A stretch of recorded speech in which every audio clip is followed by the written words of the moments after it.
O Motor Driver traz hoje o Peugeot 208, lançamento da marca francesa que promete sacudir o mercado. Esse daqui está na versão Griffe, que é a top de linha do modelo.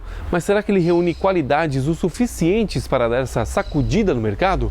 Bom, roda a vinheta que eu mostro tudo para você.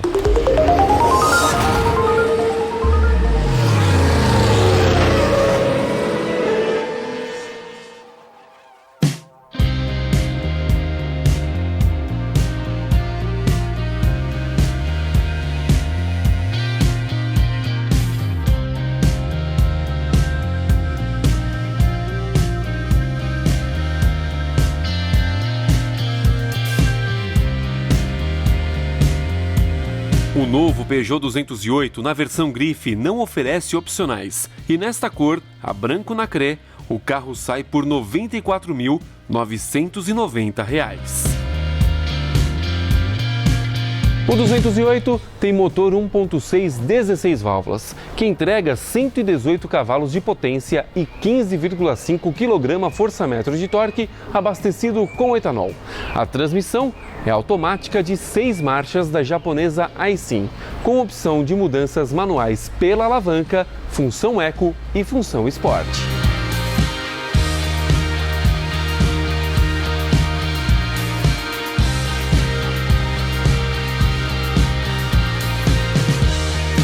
O 208 foi totalmente repaginado e aqui na dianteira ganhou um desenho bastante agressivo, bastante por conta desses faróis em formato horizontal, mas com essas 3 luzes diurnas em LED que simulam as garras do leão.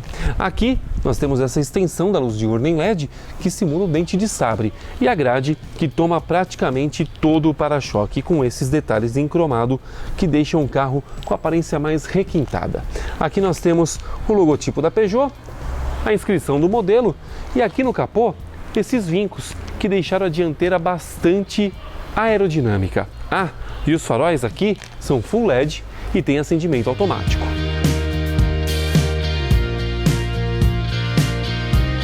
O pacote de revisões do novo Peugeot 208 custa R$ 4.168, com revisões de 10 em 10 mil quilômetros até os 60 mil quilômetros.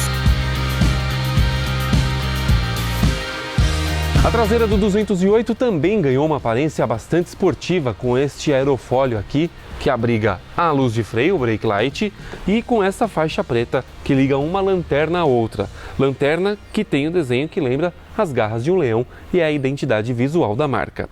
Aqui, nessa faixa preta, tem o nome Peugeot, logo acima o leãozinho e aqui na tampa, na parte de baixo, o emblema 208. O para-choque tem os sensores de estacionamento e a ponteira de escapamento. O porta-malas tem 265 litros de capacidade e é um dos menores do segmento, que tem na média aí em torno de 300 litros. Aqui também fica o step, que é de uso temporário, e também a caixa de ferramentas. Mas quero mostrar para você o espaço lá dentro, principalmente para quem anda no banco traseiro. Vem cá!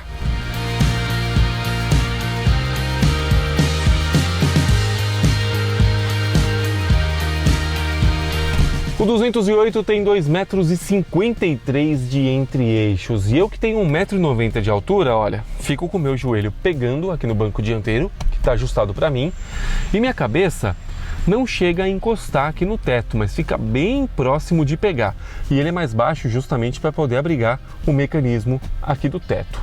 Aqui nós temos um pequeno detalhe para quem é um pouco grande que nem eu. Tá vendo a abertura da porta? Ela é pequena, então por isso que a gente acaba sofrendo um pouquinho. Mas de resto, olha, até que eu tô ok, mesmo com o banco dianteiro encostado aqui no meu joelho. Aqui atrás nós temos encosto de cabeça e cinto de segurança de 3 pontos para todos os ocupantes, além do Isofix, que é o sistema de fixação de cadeirinhas infantis. Mas falta um grande detalhe aqui. Não tem nem saída de ar e nem porta USB. Coisa que deveria ter, viu? Principalmente para ajudar a molecada a carregar o smartphone. Mas aqui, olha, nós temos o teto solar que vem até o final. Ele não abre, é somente o vidro. Mas tá aqui até o final e na viagem garante uma boa vista.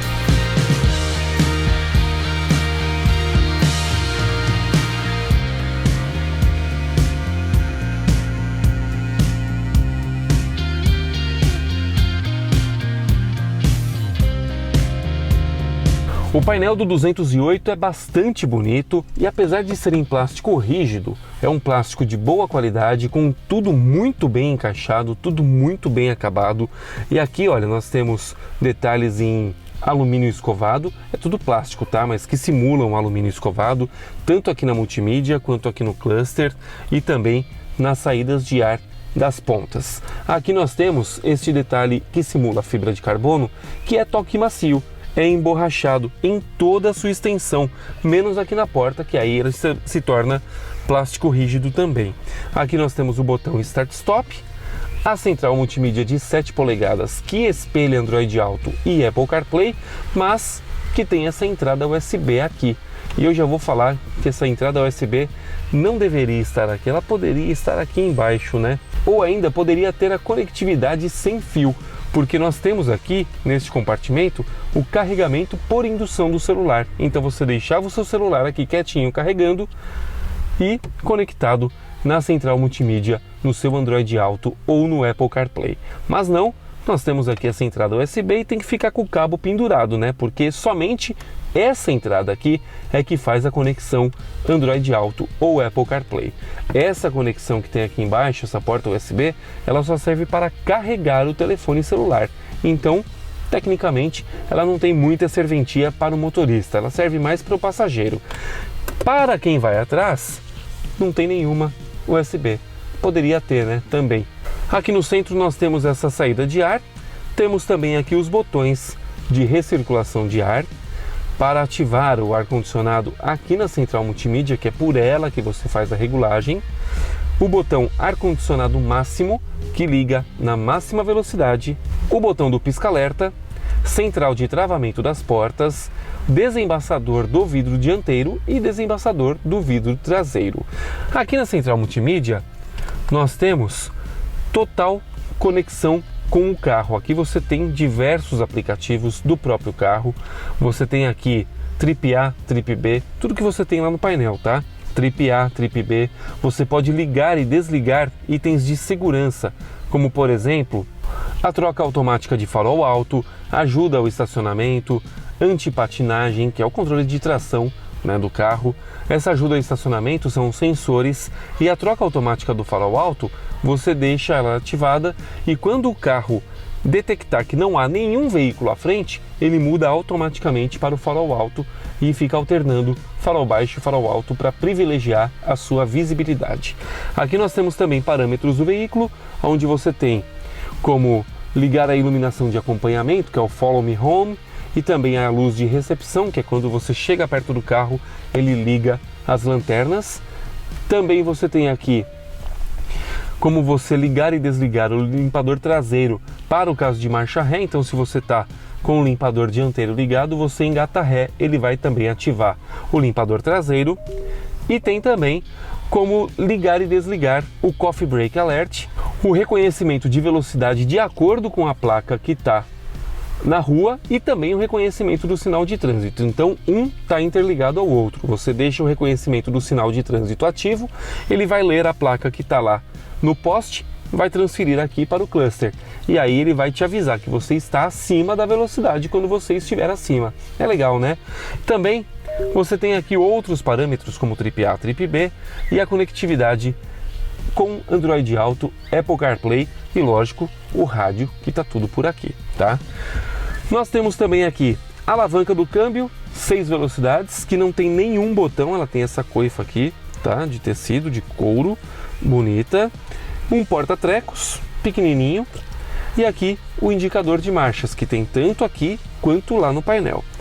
Aqui nós temos a tomada 12 volts e 2 pequenos porta-copos, além desse pequeno porta-trecos aqui atrás. Tem esse apoio de braço aqui, que olha, sendo bem honesto, eu achei ele pequenininho demais. Acho que poderia ser algo mais caprichado, né? Poderia ser, de repente, um baúzinho aqui e tal. Ficaria muito mais bonito, daria uma aparência de um carro de um segmento superior. E também nós temos aqui no volante regulagem de altura e de profundidade. O volante que, aliás, tem aqui, olha, o botão que ativa o OK Siri e o E aí Google no seu telefone celular. Este botão giratório que você muda os visores lá do painel. os controles de volume do rádio. Aqui nós temos o botão que você pode mudar as faixas, a fonte sonora e também listar as músicas que você tem lá no seu pendrive ou no seu telefone. Aqui o botão de liga e desliga o seu telefone celular, atendimento via Bluetooth ou emparelhado no Android Auto ou no CarPlay. Tem um detalhe que eu quero falar, que você deve estar se perguntando: poxa, mas cadê os botões de velocidade de cruzeiro? Tá aqui, olha, nesse comando satélite que é comum a todo Peugeot, Citroën e alguns Renaults também, fica sempre aqui ao lado esquerdo. Fácil o comando, você tem aqui um botãozinho que você gira atrás, que aperta para cima e para baixo para poder aumentar e reduzir a velocidade, e o botão que liga e desliga. É bem simples, então quem já conhece os carros da PSA não vai notar nenhuma surpresa aqui ao não encontrar um volante e encontrar aqui nesse comando satélite que é comum da montadora. Aqui nós temos a chave de seta, que tem acendimento automático dos faróis, e também nós temos aqui do outro lado a chave do limpador de para-brisa, que tem também acionamento automático nessa versão grife. E com este botão aqui você vai ajustar os parâmetros lá no painel: trip A, trip B, consumo instantâneo, autonomia, tudo por aqui. Pressionando você zera esses parâmetros.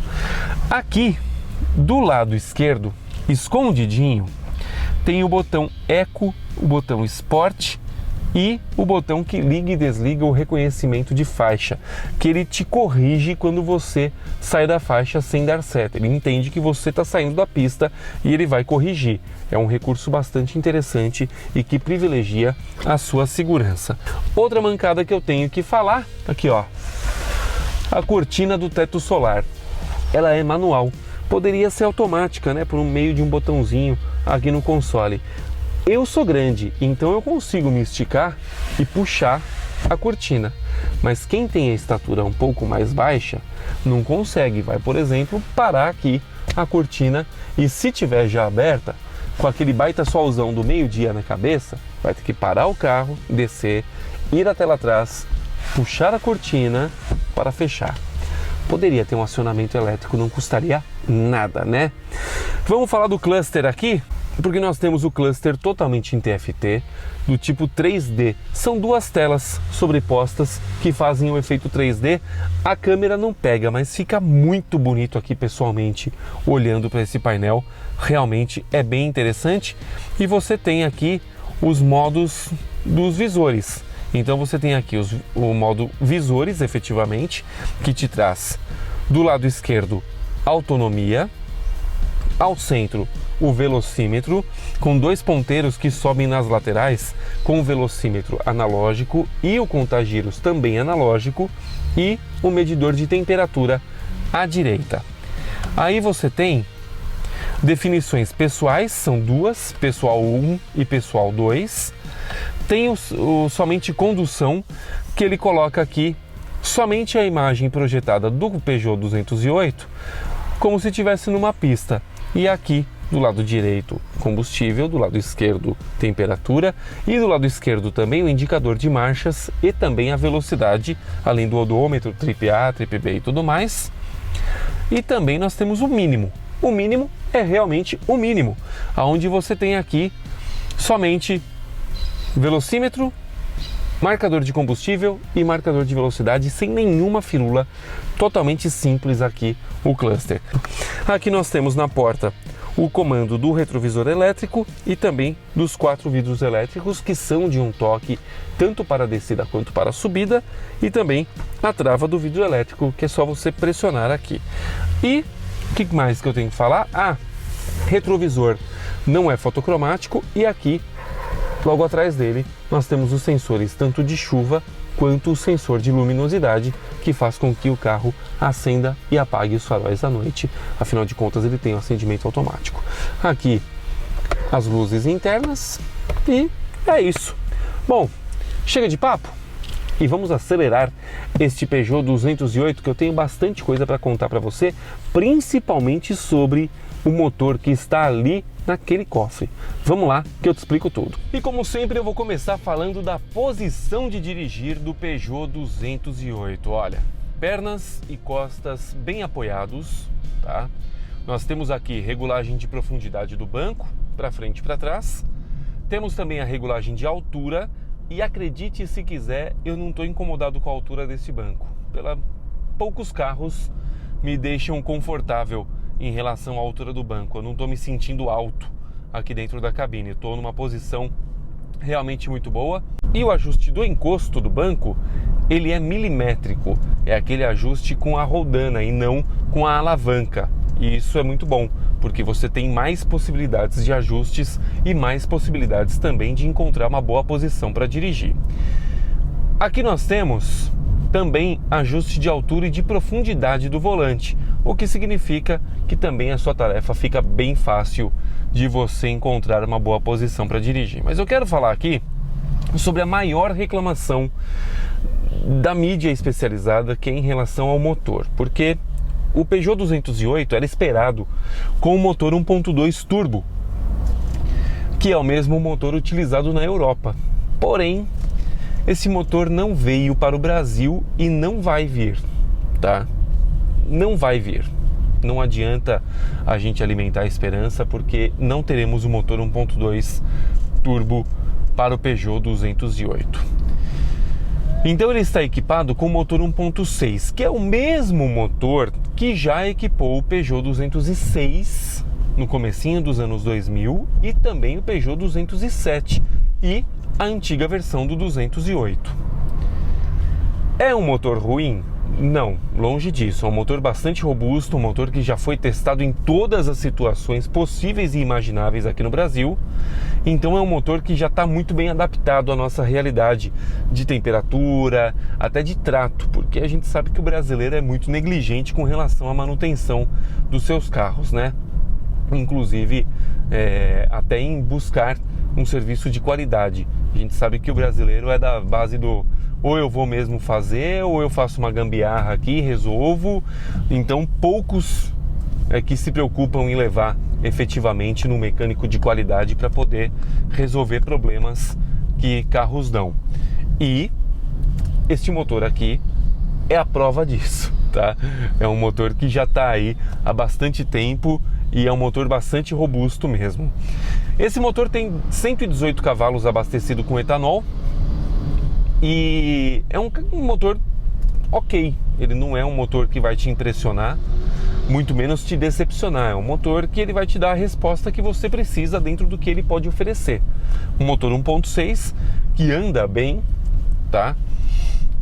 E ele está atrelado a uma transmissão de 6 marchas da Aisin, japonesa Aisin, ou seja, esquece aquele câmbio de 4 marchas, também não existe mais na linha Peugeot.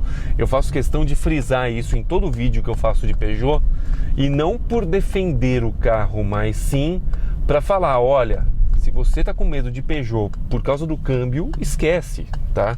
Esse câmbio aqui, o Aisin, ele é o mesmo câmbio que equipa Fiat Argo, mesmo câmbio que equipa Volkswagen Polo, mesmo câmbio que já passou por alguns modelos da Toyota, mesmo câmbio que já passou por alguns modelos da Honda, e tá aí, tá? É um câmbio de excelente qualidade, um câmbio de 6 velocidades aqui que vai atender tranquilamente a necessidade do motor de te entregar potência e torque na medida certa.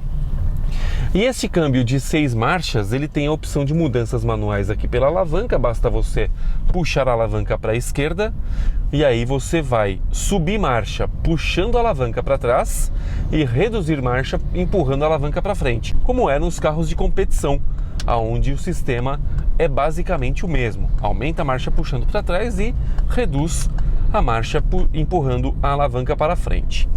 E aqui nós temos um casamento bem interessante de motor e câmbio, porque você tem aqui, primeiro que o motor ele te dá uma resposta muito plana, ele não é um motor de funcionamento áspero, e é um motor que ele desenvolve muito bem a velocidade, tá? Então você vai andar a 50 km por hora numa boa, você vai ter um bom torque em subidas, você vai ter um bom torque também em saídas e ultrapassagens. E tudo isso casado com esse câmbio aqui que trabalha com muita suavidade, você nem sente as mudanças de marcha. É um câmbio bastante competente também no que se presta a entregar aqui no Peugeot 208. O Compete, que é o Inmetro, diz que o Peugeot 208 faz 10,9 em trajeto urbano, abastecido com gasolina, e 13,1 no trajeto rodoviário. Vamos ver aqui o meu consumo. Eu tenho aqui 11,3 km por litro. Estou abastecido com gasolina e eu fiz uma viagem esse final de semana com este carro para Pinhalzinho.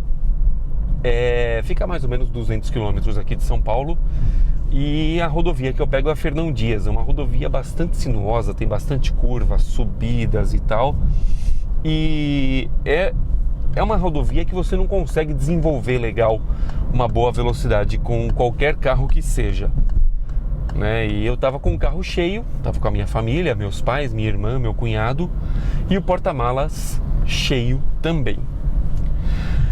Como é que esse carro se saiu? Bom, primeiro que eu tenho que falar do consumo, né? Que eu fiz 11,3. Não é um consumo ruim, visto que eu estava com o carro cheio.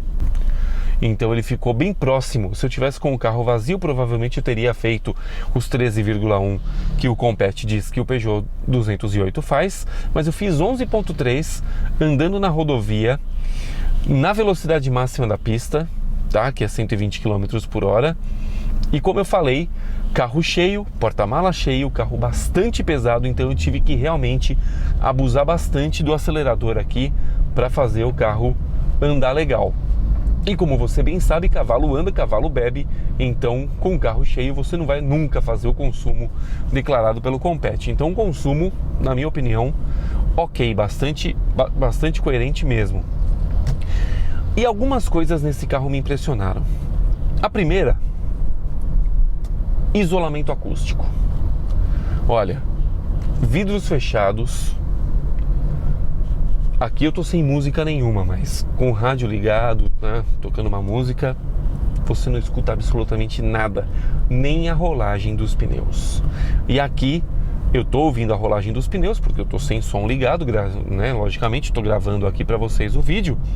Então eu escuto um pouquinho da rolagem dos pneus e motor praticamente nada.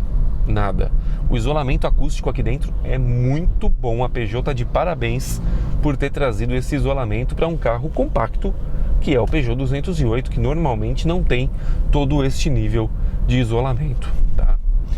Um outro ponto que me chamou muito a atenção: suspensão. Cara, esse carro tá muito bom de suspensão, tá muito bom. Ele tem uma suspensão bastante firme, mas é uma suspensão que ela é firme e não torna o carro duro, e ao mesmo tempo ela te dá conforto. Ele não passa nada para dentro do carro, passa pouquíssima coisa, e isso se reflete logicamente em conforto para você e para os seus passageiros, porque você tem um carro que não vai ficar te chacoalhando o tempo inteiro. Você vai estar num carro que você vai estar muito bem colocado, muito confortável aqui dentro. Outro ponto que eu tenho que falar é o rendimento desse carro, porque em nenhum momento eu senti falta de potência, em nenhuma ultrapassagem, em nenhuma subida, tá?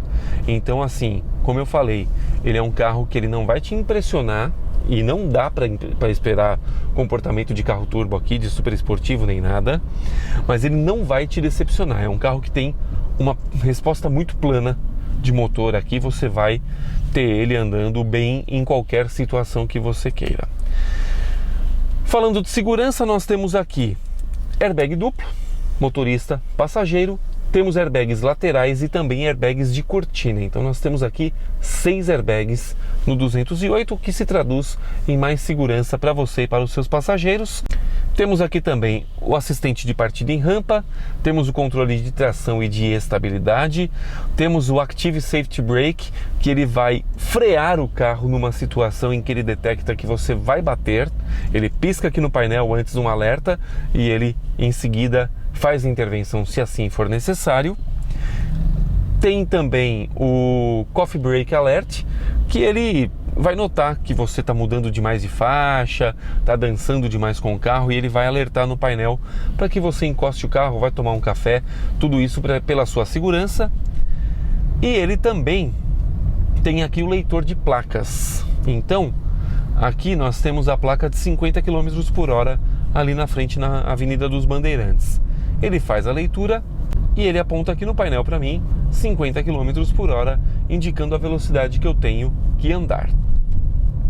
Uma coisa que eu acho legal nesse conceito iCockpit é justamente isso. O painel ele é mais alto, então ele dispensa até o head-up display, aquele display que reflete no vidro, sabe? Então você tem aqui o painel bem na altura da sua visão, sem ter que desviar tanto assim. Eu acho bem legal esse sistema aqui, eu gosto bastante do iCockpit. Outro ponto que eu tenho que falar também são dos itens de conveniência, porque aqui nós temos limitador de velocidade. Aqui eu ajusto pelo comando satélite, fica embaixo da chave de seta. E temos também o regulador de velocidade, também conhecido como controlador de velocidade de cruzeiro ou então piloto automático. Porém, ele não é adaptativo, que eu acho uma mancada. Se ele tem o Active Safety Brake, poderia ter também, né, o adaptativo. Afinal de contas, nós estamos no carro top de linha. Seria bem legal que tivesse. Mas é um sistema que funciona super bem e vai entregar o que você precisa aqui. Porém, poderia ser adaptativo, né? Nós temos aqui também conectividade Android Auto e Apple CarPlay, e temos o carregador de indução para o celular. E aqui que está uma mancada legal, que não é legal. E aqui que está uma mancada que, na minha opinião, não é tão legal assim. Porque aqui, olha, nós temos a central multimídia muito boa, funciona super bem, traz bastante dados aqui do carro, faz a conectividade Android Auto e Apple CarPlay, ela resolve tudo que você precisa aqui do carro, está aqui dentro. Você liga e desliga itens de segurança e por aí vai. Só que, além dela ter essa entrada USB aqui do lado, com esse cabo que fica pendurado, tem uma outra entrada USB aqui embaixo, que ela só carrega o telefone. Ela poderia também fazer a conectividade, ela não faz. Outro ponto aqui, olha, nós temos por meio desse compartimento, que você abre a portinha aqui, bem legal, o carregador por indução. Se o seu telefone tem a tecnologia de carregamento por indução, você coloca ele aqui, ele vai passar a carregar a bateria. Só que ele não tem comunicação, ele não faz a conectividade via wireless. Poderia já ter, né? O Android Auto e o Apple CarPlay. Você teria a grande oportunidade de não levar mais o cabo junto com você, porque você tem carregamento por indução e a conectividade wireless. Erro da Peugeot, poderia ter colocado isso, faria os proprietários muito mais felizes tendo esse sistema aqui, tá? E lembrando que carros mais simples têm já essa conectividade sem fio, então não é nenhum absurdo ter essa conectividade não, tá? E outro ponto que eu tenho que destacar é a cortina do teto solar, porque ela não é elétrica, ela é manual. Então, por exemplo, eu que sou grande, ok, eu vou lá, me estico, puxo a cortina e tá tudo certo. Mas uma pessoa que tem uma estatura mais baixa não vai conseguir fazer isso. Ou ela vai abrir somente metade da cortina, ou se tiver já aberto, ela vai ter que pular para o banco traseiro, puxar a cortina e aí fechar ou abrir o recurso, que poderia ser um botãozinho aqui, né? Por falar em botão, tem um outro ponto que me incomodou demais aqui. O câmbio ele tem as funções Eco e Sport. Só que ele não tem os botões aqui, como tem no 2008, por exemplo, que aqui na própria alavanca você tem os botões, né? Eco e Sport. Os botões aqui no 208 ficam aqui escondidinhos na lateral aqui do volante, na lateral esquerda. E você, quando aperta, por exemplo, eu vou apertar aqui o botão Sport, você nota que o contagiros faz alguma movimentação aqui, você nota que, olha, o carro fica mais espertinho. Porém, ele não dá nenhum aviso aqui no painel. Ele não aparece nenhum S, nada escrito Sport, nada, absolutamente nada. E ele tem a função Eco também, que fica do lado. E quando você aperta a função Eco, ele também mapeia o carro para que ele fique mais econômico. Confesso que essa função aqui eu pouquíssimo usei, assim como a Sport, eu não usei nenhuma delas praticamente aqui. Só que ela também não dá nenhum aviso aqui no painel. O 2008 avisa no painel, tanto o Sport quanto o Eco. E aqui nós não temos nenhum aviso, somente duas luzinhas nos próprios botões. Ou seja, além do botão estar num lugar bem difícil aqui de acesso, porque desvia a atenção para você chegar neles e tal, você ainda não tem nenhuma indicação que os recursos estão ativos aqui no painel. Então isso poderia ter sido corrigido aqui nesse carro, seria bem mais legal.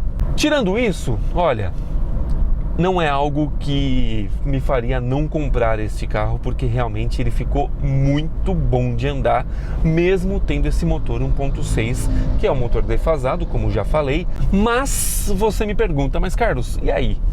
Não vai ter motor turbo? Eu vou te falar uma projeção minha, tá? Que não necessariamente é o que diz o mercado. Ficou escuro aqui porque eu estou no túnel, mas dá para tocar. A FCA, Fiat Chrysler Automotives, e a PSA se fundiram, se uniram, tá? Agora são uma empresa só, formando aí um grupo gigantesco. A FCA e a PSA se uniram. A FCA, por sua vez, que é o grupo Fiat Chrysler, vai trazer para o ano que vem os motores Firefly Turbo 1.0 e 1.3, que vai equipar toda a linha da Jeep, Renegade, Compass, vai equipar os carros da Fiat também, Toro, Cronos, Argo e outros carros aí da linha. Não sei se Mobi vai entrar nessa linha, eu acredito que não. E talvez até a própria Fiat Strada. E tendo esse motor já desenvolvido para o Brasil, por que a PSA traria o motor 1.2 para cá? Me fala. Não tem sentido, concorda? Porque aí a PSA teria que tropicalizar o motor, fazer toda uma adaptação, fazer todo um trabalho que custaria muito caro, talvez tornasse esse carro aqui mais caro do que ele já é, porque esse carro é caro, ele não é barato, tá?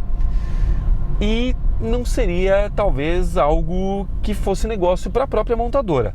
Então, eu acredito bastante que em breve nós teremos aqui motores Firefly 1.0 e 1.3 turbo no Peugeot 208.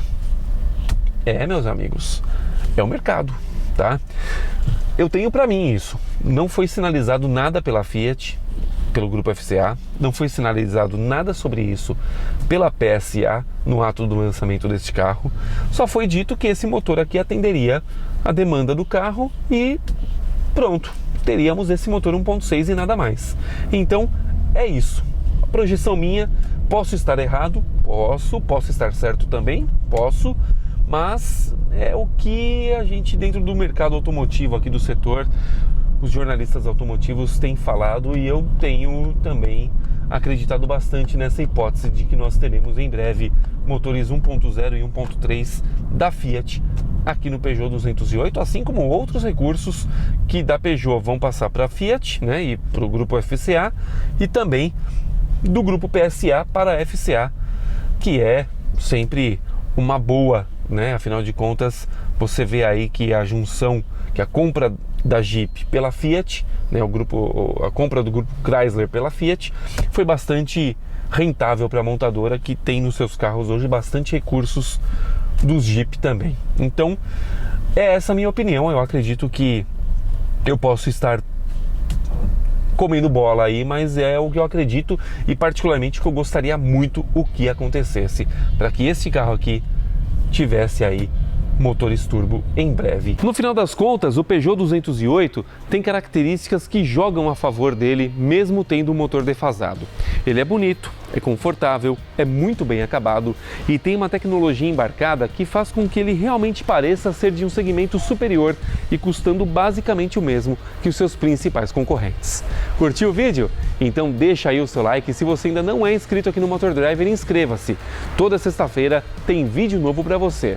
Aproveite também para curtir as nossas redes sociais, no Facebook e no Instagram, @MotorDriverBR. Um grande abraço e até o próximo vídeo.